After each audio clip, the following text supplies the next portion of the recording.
Takže zase natočím kapra. Nie je nejaký výnimočný, dlhý, vysoký alebo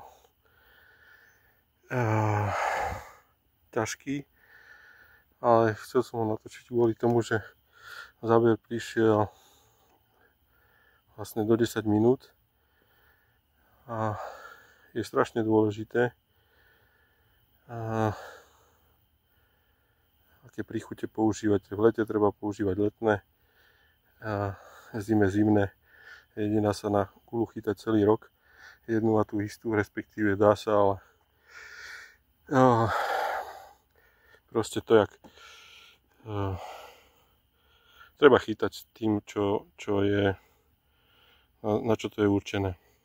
Takže teraz som použil vlastne jahodu a dneska som bol rybárskom a kúpil som vlastne plávačku Nutirik.